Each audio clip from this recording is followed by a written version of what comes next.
Inilah yang disampaikan oleh Presiden Republik Indonesia Prabowo Subianto. Saya katakan sudah 100 hari, mbok sadar, mbok bersihkan diri. Ya kan, hal koruptor-koruptor yang kau curi, mbok kembaliin untuk rakyat. Kalau malu-malu nanti kita cari cara yang nggak malu.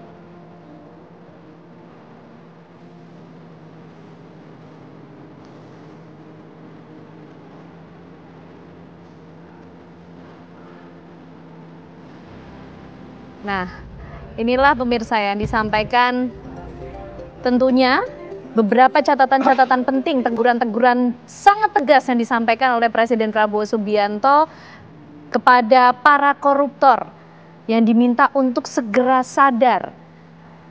Ada juga pernyataan, saya mau mendekati dengan baik ya. Saya katakan sudah 100 hari, mbok sadar, mbok bersihkan diri ya kan. Hal koruptor-koruptor yang kau cari itu adalah uang rakyat. Tadi juga disampaikan mengenai cara-cara yang akan ditempuh.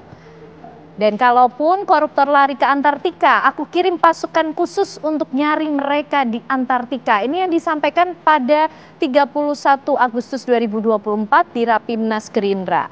Setidaknya ada 2 peristiwa yang berhasil kita tangkap di mana Presiden Prabowo Subianto kembali mengingatkan para koruptor untuk sadar dan mengembalikan apa yang menjadi hak rakyat, Mas Andi. Mungkinkah ini hanya akan menjadi gertakan semata atau betul-betul menjadi suatu aksi nyata? Begini, Pak Prabowo itu adalah seorang militer, seorang kesatria, dan sangat mencintai rakyatnya. Kalau yang tadi pertama itu kan itu soft approachment. Ya.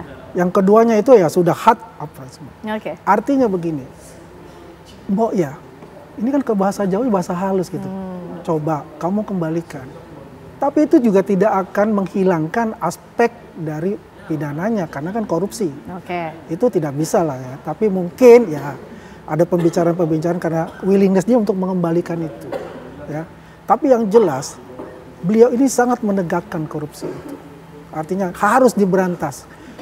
Bayangkan ya, kenapa pemangkasan anggaran itu beliau tuh sampai secara detail sampai tingkatan yang ke-9. Tingkatan ke-9 itu yang sudah berinci. Nanti si A pergi kemana, si B pergi kemana, kayak begitu. Itu detail, 44 ya? Triliun untuk perjalanan dinas, ATK 44 triliun. Ini banyak sumber dari korupsi itu banyak. Kalau dalam internal ya birokrasi ini, kementerian dan sebagainya. Maka kan selalu diwanti-wanti beliau, ya kan? Kalau kalian tidak bisa membersihkan diri ya nanti rakyat akan membersihkan dan saya lah sebagai presiden akan membersihkan Anda. Kan begitu. Nah, sadarlah untuk itu ya bahwasanya ini presiden kita ini merupakan presiden yang selalu dan mementingkan rakyat, apa yang dia katakan, apa yang dia ucapkan adalah janjinya. Jadi peringatan ini sudah hard level. Nextnya akan apa? Akan ada peringatan di atas hard level lagi atau sudah aksi? Kalau saya katakan ini sudah hard level, tinggal tindakan actionnya. Ya. Jadi ini kalau ibarat SP udah terakhir banget nih Mas. Ya ini sudah mau masuk, udah SP3, udah masuk SP3. Kalau SP3-nya ini ya sudah sikat aja. Jadi akan menjadi aksi nyata ya. Kita bisa gini, tidak boleh ada namanya ya hanky-panky dengan koruptor. Siapapun itu. Secara tegas Pak Prabowo sudah mengatakan itu, maka semua jajarannya baik kementerian, birokrasi dan sebagainya ya harus ikuti aturan beliau. Baik, Mas Hari, sudah 100 hari, lebih. Itu lebih ya, itu yang disampaikan Pak Prabowo. Artinya itu tadi, ini sudah peringatan terakhir ya, ini nanti berikutnya akan saya tindak betul ya, itukah yang disampaikan Pak Prabowo?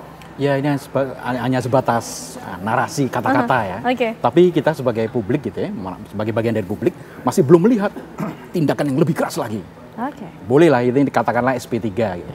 Tapi kapan dikeluarkan oknum-oknum yang dikatakan bermain hanky-panky misalkan. Oleh karena itu, sekali lagi, pidato adalah pidato. Apakah retorikanya seperti retorika, tapi rakyat menunggu. Kasihan nih rakyat kita, apalagi pegawai-pegawai yang sekarang ini dirumahkan gitu ya. Butuh ketegasan seorang pemimpin. Jangan hanya sikat di bawahnya, tapi juga di atasnya yang harus disikat. Maksud saya, saat ini kita mengalami masa kesulitan. Kawan-kawan saya dirumahkan di RRI, di TVRI gitu ya. Belum lagi usaha-usaha yang lain, IO, penyelenggara, hotel. Nah, memang saya setuju soal langkah penghematan. Tetapi juga harus dilihat juga gitu ya. Yang terkena itu adalah sektor bawahnya. Tetapi saya melihat sektor atasnya. kementerian masih mengangkat staf khusus yang kita bisa lihat kredibilitasnya. Artinya gini Mas Ari, kalau kita lihat dari level of communication-nya, apa yang disampaikan atau pidato retorika yang disampaikan oleh Presiden Prabowo, gaungnya atau efeknya sampai sejauh ini sudah sampai mana sih ketakutan yang ditimbulkan untuk para jajarannya atau di bawahnya ini? Ini sebuah proses komunikasi politik gitu ya, yang masih hanya pada tataran pidato. Perlu tindakan nyata, langkah nyata. Nah kita harus tunggu nih, apa yang langkah selanjutnya dari Pak Prabowo. Tidak hanya sekedar SP1, SP2, SP3, tetapi langsung pemutusan hubungan kerja misalkan. Baik. Kalau sudah bicara soal tindakan nyata, apalagi tadi sudah disebut KPK nih, Bang Saud. Kalau tadi kan juga Pak Prabowo bilang, kalau malu kita tempuh cara-cara yang nggak bikin malu deh. Dan KPK juga salah satu yang ditugaskan. Nah apa kemudian skema yang bisa didorong atau ditawarkan untuk membuat pidato ini tidak hanya sekedar retorika, tapi betul-betul menjadi aksi nyata? Ya, yang paling penting kan pesan ini ditujukan kan, saya sebut tadi di bawah ini ya kan. Di bawah itu kan mulai dari kementerian ke bawah gitu. Kalau kita mau sedikit kreatif, dijajarin semua kementerian yang ada sekarang, sebenarnya kata-kata itu ditujukan kepada kementerian mana atau menteri mana gitu. Langsung disebut saja. Oh iya dong. Iya kan? Nggak mungkin juga buat Mas Ari dan saya. Jadi nextnya harus kayak gitu mungkin ya, langsung di-mention. Ya kan, nggak mungkin kita berempat di sini gitu. Tapi itu kan nggak mungkin dilakukan itu, karena apa? Kalau kita bicara korupsi, due process of law-nya harus jalan, ya nggak? Ya dong, nggak boleh korupsi itu begitu-gitu aja. Itu ada due process of law itu ya, mulai dari penyelidikan, penyidikan, penuntutan, sampai mengembalikan uang gitu kan. Untuk seorang presiden itu udah including sebenarnya, dia udah paham di situ gitu. Tetapi kalau kita bicara yang saat ini disampaikan itu, katakanlah itu adalah style, strategi, sistem, cara-caranya beliau gitu ya, untuk memberantas korupsi, itu kita masih bisa terima gitu. Artinya yang paling penting adalah what is the value that you want to create. Nilai apa yang mau diciptakan. Yang nilai yang mau diciptakan oleh presiden adalah tentu kepastian hukum, ya kan, keadilan, dan kemudian kemanfaatannya. Iya dong, kita khawatir juga nanti statement ini tidak adil, tidak bermanfaat. Jadi ada orang-orang tertentu yang diambil, ya tidak bermanfaat secara keseluruhan, dan kepastian hukum. Nah oleh sebab itu 3 prinsip itu jangan lupa dipegang, dan itu tugas siapa? Deliver the message dari presiden ini di bawah ini harus dijabarkan. Dalam bahasa intelijen itu disebutnya itu elemen essential information. Presiden tuh batuk aja di bawah harus jabarin gitu loh. Nggak mesti dibuat detail-detailnya, gimana sih kan gitu ya kan. Dia batuk aja kita udah tahu nih bapak nih, udah sampai kayak begini nggak bisa lu jabarin lagi kan. Lo gimana lo jadi orang? Kelewatan namanya berarti ya Bang Saud kamu itu.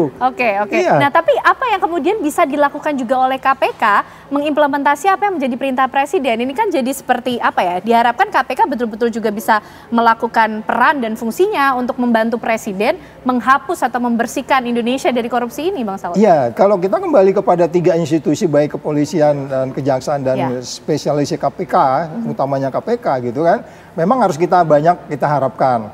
Kalau saya sih kalau mau keren, Pak Presiden bikin perpu kembaliin undang-undang KPK. Baru dia bisa full speed tuh, ngejar terus gitu ya, kayak gua dulu dah gitu kan. Pasti setuju ya, kalau memang itu kan bikin perpu aja, kalau dibahas-bahas lagi kemana tuh gedung kura-kura itu repot lagi nanti kita kan. Jadi itu mungkin salah satu yang perlu kita sarankan kepada Pak Presiden. Habis dari dia bicara menginspirasi strategi, style yang berbeda dengan presiden yang pernah ada ya. Coba deh hitung presiden yang pernah nggak di hari-hari hidupnya tuh menyampaikan message anti korupsi seperti ini. Gitu. Coba nanti kita cek ke Mas Andi juga ya, karena Mas Andi yang tahu juga. Jadi maksud saya gini, jadi itu artinya ini kita harus ikuti dengan langkah berikutnya. Tetapi kalau kembali ke KPK tadi, yang paling keren adalah presiden bikin perpu, gua kembaliin lo, gua nggak bawa-bawain lo lagi, pokoknya lo independen aja. Tapi dia bisa juga melakukan sesuai undang-undang terbaru, bisa juga umpamanya melakukan dialog karena dia bagian dari pemerintah. Tapi kalau mereka mungkin independen, karena pemberantasan korupsi ini kan as a method of building confidence measure gitu, membangun kepercayaan tuh kayak seperti apa gitu. Nah itu yang kita harapkan ke depan, sehingga KPK tetap menjadi yang semula misinya dia koordinasi, supervisi, monitoring, pencegahan, penindakan. Karena sekarang ini kan yang focal pointnya dia agak nggak jelas nih. Ya focal pointnya ya, siapa yang jadi koordinator, supervisi, kalau ada case-case yang kayak tadi itu, yang berapa? 300 triliun cuma dikasih 6 bulan gitu. Itu bisa, ya kan 3 tahun ya Pak ya. Nah jadi mungkin itu Mbak.